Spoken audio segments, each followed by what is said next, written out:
সীমান্তবর্তী প্রান্তিক ব্লকে জন্মগ্রহণ করেও যিনি নিজের কর্মদক্ষতায় জাতি তথা দেশকে পথ দেখিয়েছেন, আজ অসপাড়াগাঁয়ের একটি ছেলে যার নাম ইসমাইল সর্দার। প্রচণ্ড মেধাশক্তি আর কর্মদক্ষতার জোরে সীমান্তবর্তী প্রান্তিক এলাকা থেকে উঠে এসে তিনি জাতীয় এবং আন্তর্জাতিক পর্যায়ে নিজের স্থান দখল করেছেন ইসমাইল সর্দার। আজ তিনি Paschimbanga athletics coaches association of বেঙ্গলের কনভেনার। একেবারে সোজাসাপটা স্বাভাবিক ছন্দের মানুষ এই ইসমাইল সর্দার। সমাজের বিভিন্ন ক্ষেত্রে নিরবিচ্ছিন্নভাবে সেবামূলক কাজকর্মের জন্য গত কয়েকদিন আগেই সমাজ সম্পদ স্মারক সম্মানে সম্মানিত হতেও দেখা যায় তাকে। এছাড়াও সমাজের মুমূর্ষ অসহায় মানুষের পাশে থাকার জন্য একাধিক প্রতিষ্ঠান থেকে তার ঝুলিতে একাধিক স্মারক সম্মান পেতে দেখা গেছে ইতিমধ্যেই। তিনি বলেন, মানুষের মাঝে আমি ঈশ্বরকে দেখতে পাই, তাই দিন শেষে তাদের পাশে থাকার চেষ্টা করি। তিনি আগামী প্রজন্মকে মোবাইল আসক্তি থেকে দূরে সরানোর জন্য অভিভাবকদের উদ্দেশ্যে বলেন, বাচ্চাদের গণ্ডি বড় করতে হবে, তাদের মাঠে পাঠাতে হবে। মাঠে নামলে তারা একজন দক্ষ লিডার হিসেবে নিজেদেরকে তুলে ধরতে সক্ষম হবে। মাঠ মানুষকে মানবিক গুণাবলী দক্ষতা বাড়াতে সহায়ক ভূমিকা পালন করে। মাঠ চরিত্র গঠনের একটি বাস্তব মুখ। মাঠে গেলে শরীরের দক্ষতা বাড়ে, শরীর সুস্থ থাকে, শরীর মন ভালো থাকলে মেধার বিকাশ ঘটে। মেধাশক্তি বাড়লে তার পিছনে ফিরতে হয় না। স্বামীজির কথা স্মরণ করে তিনি বলেন, সারাদিন গীতা না পড়ে বিকালে ফুটবলে লাথি মারা অনেক ভালো। একান্ত সাক্ষাৎকারে আজকের স্বপ্নগর পত্রিকার মুখোমুখি হয়ে কি বললেন Paschimbanga athletics coaches association of বেঙ্গলের কনভেনার ইসমাইল সর্দার, শুনতে আমাদের সাথে থাকুন।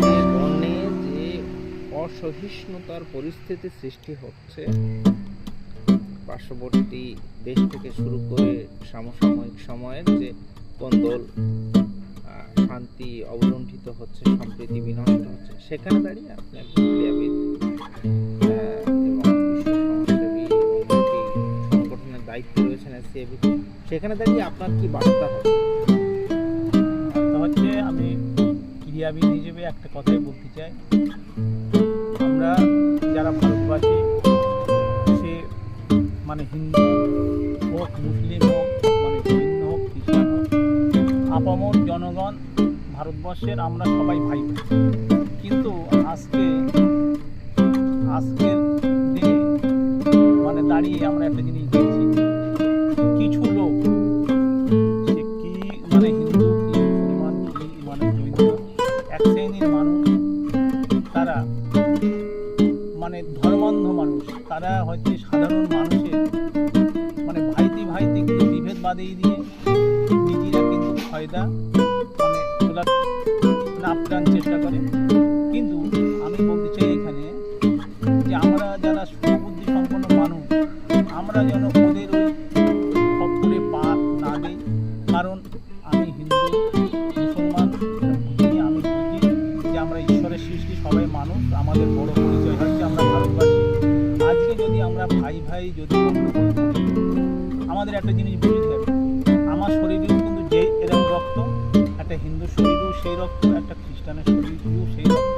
তাহলে আমরা যদি মানুষের কিছু সুবিধাভোগী মানুষের প্ররোচনায় পা দিয়ে আজকে যদি আমরা নিজেরা যদি এরকম মারামারি গণ্ডগোল করি, হিন্দু মুসলমান নিয়ে মাতামারি করি, তাহলে আমাদের আখেরাতে আমাদের লাভটা কি? আজকে যদি আমাদের কোনো একটা গণ্ডগোল হয়, দেখা যাচ্ছে তার জন্যই আমাদের দেখা যাচ্ছে হয়রানি হবে, পুলিশ প্রশাসন মোটামুটি ধরে নিয়ে যাবে, কোর্টে যেতে হবে, আমাদের অর্থের ক্ষতি হবে, সংসারের ক্ষতি হবে। তা আমরা এই জিনিসটা মানুষেরা কেন বুঝি না?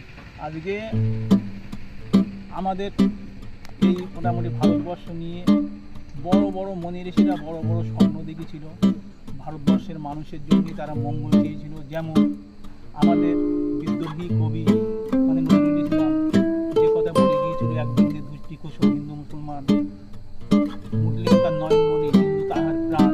কিন্তু আজকে বাস্তবে আমরা এই সব কথাগুলো কেন মাথায় রাখছি না? তারা কত মিলনের কথা বলে গেছে যে আমরা হিন্দু মুসলমান যদি একে অপরের পরিপূরক হই, আগামী দিন দেখা যাচ্ছে আমাদের ভারতবর্ষের একটা শক্তি, আমরা সবাই মিলেমিশে যদি ভাই ভাই থাকি আমাদের একটা শক্তি, বিদেশিরা আমাদের কিন্তু দুর্বলতা মানে খুঁজে পাবে না। আমাদের আক্রমণ করতে গেলেও তারা কিন্তু একবারের জায়গায় 10 বার ভাববে যে না, ভারতবাসী 140 কোটি মানুষ, তারা কিন্তু হিন্দু মুসলমান, তারা কিন্তু ভাই ভাই। ওখানে কিন্তু কোনো কিছু করতে গেলে হিন্দু মুসলমান তাদের কিন্তু ভারত মাতার মানে রক্ষার্থে তারা মানে হচ্ছে কিন্তু ঝাঁপিয়ে পড়বে। আজকে আমাদের হচ্ছে একটা জিনিস বুঝতে হবে যে আমরা যাতে সমাজে সুস্থভাবে বাস করি, কে কী করলো আমাদের দেখার দরকার নেই। আমার দেশের মানুষ আমরা যেন ভাই ভাই মিলেমিশে হিন্দু মুসলমান থাকতে পারি, একে অপরের পরিপূরক হয়ে একে অপরের আপদে বিপদে আমরা যেন সহযোগিতার হাত বাড়াই দিতে পারি। আগামী দিনগুলো যেন আমরা এইভাবে করতে পারি, এটাই হচ্ছে আমার ভারতবর্ষের মানুষের প্রতি, সমাজের প্রতি, এটাই আমার একজন ক্রীড়াবিদ হিসেবে এটাই আমার বার্তা।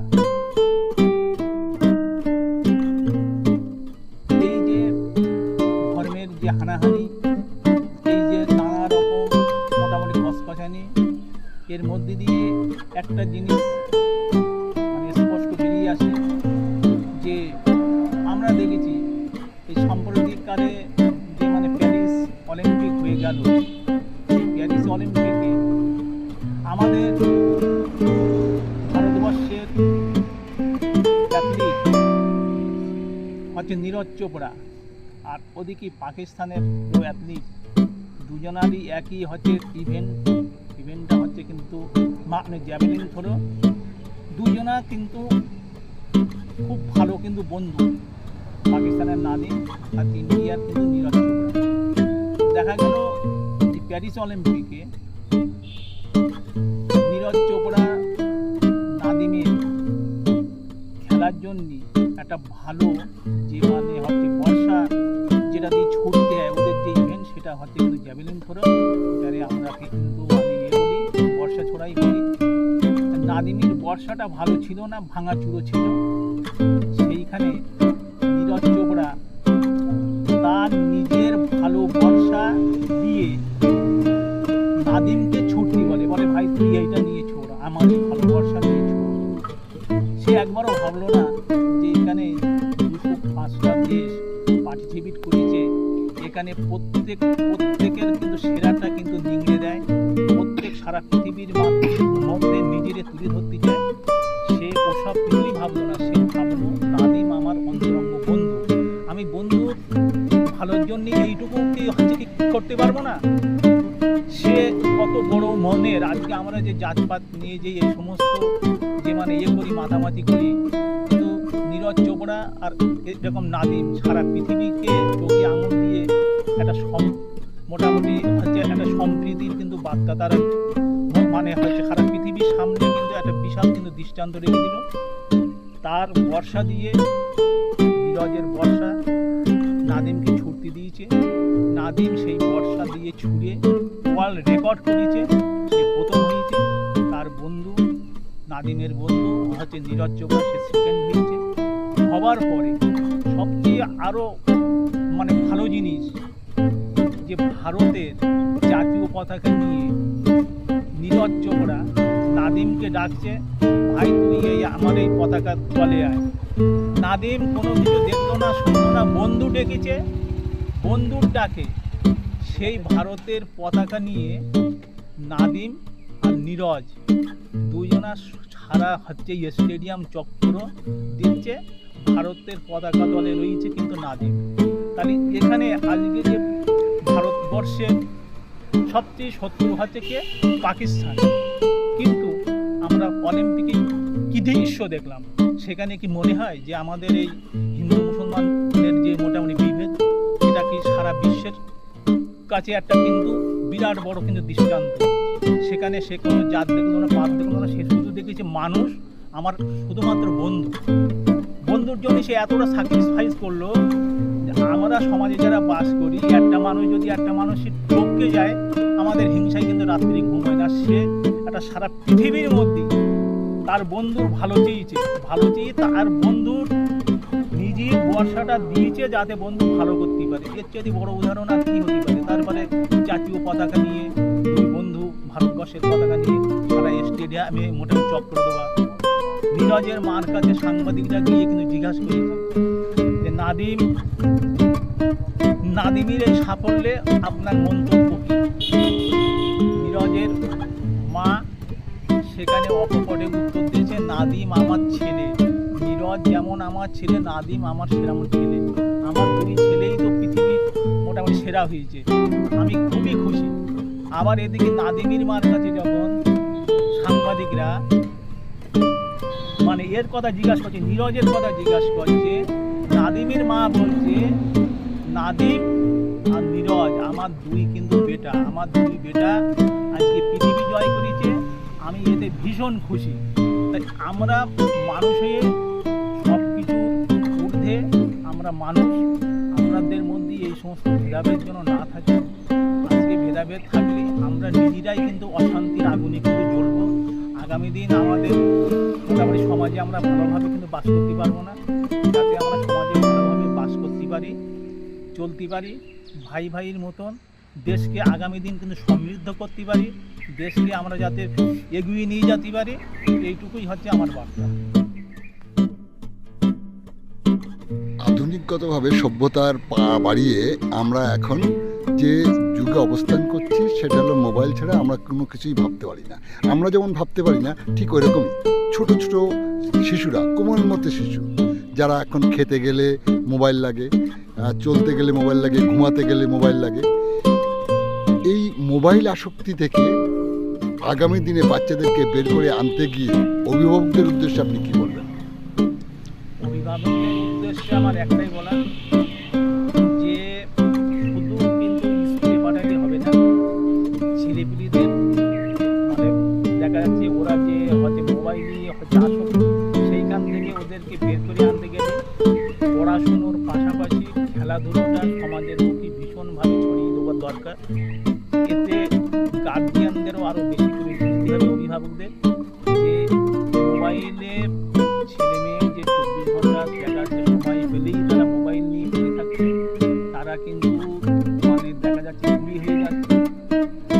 কিন্তু তাদেরকে হচ্ছে কিন্তু বোঝানোর দায়িত্ব মা বাবা, তাদের প্রয়োজনে নিজেরা সঙ্গে থেকে এই চল মাঠে চল, একটু খেলাধুলো করতে হবে, তাদেরকে এইটা কিন্তু মাথার মধ্যে কিন্তু ঢুকিয়ে দেওয়ার কিন্তু অনেকটা দায়িত্ব কিন্তু হচ্ছে অভিভাবিকাদের। তারা যে খেলাটা কি, আমাদের যে সমাজে আমরা বাস করি সেখানে একটা জিনিস দেখা যাচ্ছে, ছোটবেলার থেকে একটা শিশু যখন জন্মাচ্ছে, জন্মানোর পরে যখন 5 বছর বয়স হচ্ছে, আমাদের যে সমাজে যেটা কিন্তু চিরাচরিত মানে রয়েছে, প্রথা রয়েছে কি না, 5 বছর 6 বছর বয়স হলে ছেলে পেলে স্কুলে পাঠাতে হবে। কিন্তু তাদের একবারও বলা হয় না যে স্কুলের সঙ্গে পঠন পাঠনের সঙ্গে যে মানে খেলাধুলোর একটা মোটামুটি মেলবন্ধন আছে, যে খেলাধুলোটা হচ্ছে সমাজের জন্য অপরিহার্য। কারণ খেলাধুলো না করলে মানুষের মানসিক বিকাশ ঘটে না, মানুষের দেখা যাচ্ছে চরিত্র গঠন হয় না, শরীর শক্ত হয় না। সেইখানে দেখা যাচ্ছে খেলাধুলোটা অভিভাবিকাদের অবশ্যই বোঝানো দরকার যে খেলাটা কি। এবং সর্বোপরি একটা কথা বলি, মা বাবা ছেলেপিলেদের পড়াশোনার এত প্রাধান্য দেয় কেন? আমি বলবো আমার অভিজ্ঞতা থেকে প্রাধান্য দেওয়ার একটাই কারণ, মা বাবাদের একটাই উদ্দেশ্য, আমার ছেলে ভালো করে পড়ালে আগামী দিন আমাদের টাকা ইনকাম করে আমাদেরকে খেতে দেবে। আমি বলবো ভুল ধারণা। কারণ চাকরি পালেও যেমন টাকা হচ্ছে ইনকাম করা যায়, খেলা যদি ভালো রেজাল্ট করা যায় তার থেকে 100 টাকা কিন্তু বেশি ইনকাম করা যায়। এটাও কিন্তু অভিভাবিকাদের আধুনিক যুগে এসে বোঝা উচিত। বিভিন্ন পত্র পত্রিকা তাদের দেখা উচিত যে একজন খেলোয়াড় সারা পৃথিবী যতটা তাকে রেসপেক্ট করে, যতটা চেনে, একটা প্লেয়ার সারা পৃথিবীর মধ্যে নিজেকে তুলে ধরতে পারে, কিন্তু অন্য কোনো পেশায় সেটা সম্ভব না। আজকে দেখা যাচ্ছে খেলোয়াড়দের একটা কথা বলবো বলি আমি শেষ করছি, এর কথা বলি, মেসির কথা বলি। লিওনেল মেসি ইসরায়েল আর হচ্ছে প্যালেস্টাইন যে হচ্ছে যুদ্ধটা হচ্ছে লাগাতার হচ্ছে, সেইখানে প্যালেস্টাইনের শিশুদের পর্যাপ্ত খাওয়া হচ্ছে না। মেছি সেখানে গিয়ে কত বড় মনের মানুষ, 1,000 কোটি টাকা সেখানে কিন্তু প্যালেস্টাইনদের হাতে তুলে দিয়েছে, 1,000 কোটি টাকা। এই যে মন, যে আমাদের সবার উচিত এর থেকে যে আমরা পড়াশুনো আমাদের লাগবে জীবনে চলতে গেলে, টাকা ইনকাম পড়াশুনো করলেও হবে, খেলাধুলো করলে ভালো রেজাল্ট করলে তার চেয়ে অনেক বেশি ইনকাম করা যাবে। কিন্তু আমাদের দুটো জিনিসকেই অভিভাবকদের সমানভাবে কিন্তু গ্রহণ করতে হবে। শুধু পড়াশুনো চালালে মোবাইল আসক্ত থেকে বাচ্চাদের বেরিয়ে করা যাবে না। কারণ ছেলেপিলে যখন মাঠে নামে খেলা করে, শয় বাচ্চার সঙ্গে তারা অনেক আনন্দ পায়। সেখানে তারা ওই মোবাইলের কথাটা ওই সময় মানে ব্রেন থেকে কিন্তু ওদের থাকে না, তখন কিন্তু বিনোদনের মধ্যে থাকে। তো ওদের বিনোদনের মধ্যে রাখতে হবে, খেলাধুলার মধ্যে, তাহলেই এই মোবাইল আসক্ত থেকে অনেকটা বের করা যাবে। সেটা অভিভাবিকাদের দায়িত্বটা নিতে হবে, তাহলে এটা অনেকটাই কমানো যাবে। আপনার নাম পরিচয় বলুন। আমার নাম ইসমাইল সর্দার, এসিএবির কনভেনার, ইন্টারন্যাশনাল লেভেলের খেলোয়াড়। ধন্যবাদ।